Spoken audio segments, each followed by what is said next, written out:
Live from the Carl Chevrolet Studios in West Des Moines, this is Iowa Live. Well, it is time for us to head on over to the south side of Des Moines and visit with the Blank Park Zoo. Skylar Malone is joining us right now, the large mammal keeper over there. Hi, Skylar. Hi, how are you? We're great, but we wanted to check in and see how one of the favorites at the Blank Park Zoo are doing right now, the Red River Hogs. Tell us all about these guys right behind me. We'll see a little video of them as they're running around their enclosure, but tell us how the Red River Hogs are doing. Yeah, so they're getting pretty big. When they were first born, they were around 5 kigs, and now they're up to about 10 to 12 kigs, so they are growing pretty fast. You'll notice that when they were younger, they had a bunch of stripes, but they've actually started to lose them in the last couple of weeks. It does make it a little bit more challenging for us to be able to tell them apart. But our biggest one is Basil, and our smallest one is Chive, and then Blossom's right in the middle. Basil's also the most likely one to come up to a keeper. That's another way that we've been able to tell them apart lately. But they've started to stop nursing from mom, and they're getting their own diets. They get fed twice a day. They get grain and produce and some extra stuff here and there like nuts or crickets, stuff like that. They're a rambunctious group. They love to run around. You'll often see them running around on exhibit or just cuddling with mom and dad. It's cute regardless what they're doing. People have to check them out. They're just great. All right, so what do we have total now for Red River Hogs over at the zoo? How many do we have out there?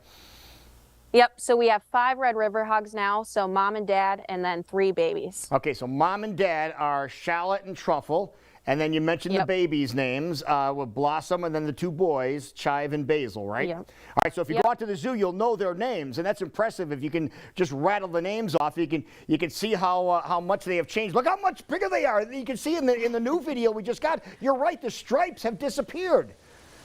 Yeah.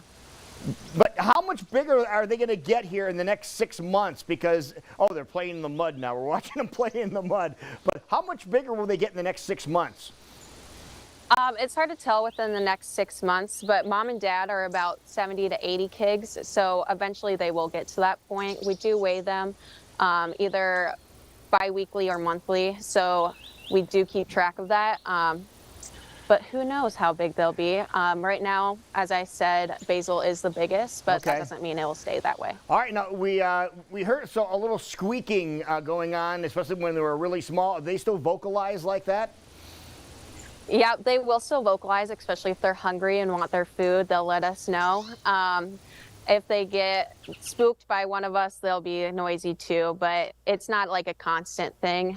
They were more noisy when they're younger, but they still do make quite a bit of noise now. Now, Red River Hogs, I take it that they're in the swine family, is that right? Yes, yep. How would they compare, just in their way they act every day, compared to a hog that people in Iowa are familiar with? That's a great question. I don't have a lot of experience with native Iowa, the ones we grow here in Iowa. Our pigs are pretty docile. We do training with them. We never are in with them, so that'd be a little different than your hog farms. People usually can go in with them. So you do training. What kind of training do you do with them? That fascinates us. Yeah, so right now we just started training with our piglets. What we're starting off with them is called a target behavior. So we have a pole with a tennis ball at the end, and basically they just have to touch their nose to it and they get a reward.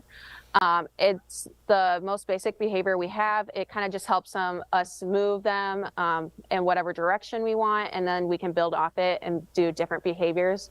Our adults, for Shallot, he's able to jump up onto this little thing that we made so that we're able to view his underside and do other health checks with that.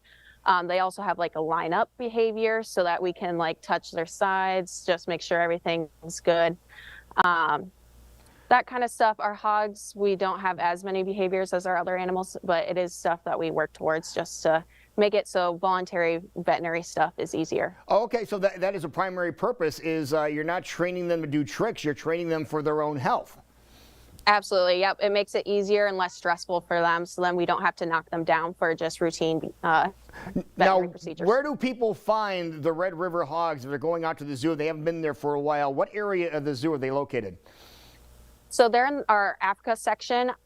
If you can see the giraffes, you're most likely going to be able to see the Red River hogs. They're kind of in between the giraffes and the rhinos, if people know where that is. Yes. Or the African Brazilian, it's like right behind that. Just follow the wooden walkway all the way to the back. Yes. And you'll see the giraffes, the Red River hogs, and then the rhinos at the same time. Skylar, thank you so much for the update on the Red River hogs. They are even more cool than they were before. We thank you for so much. And if people want more information, where can they go?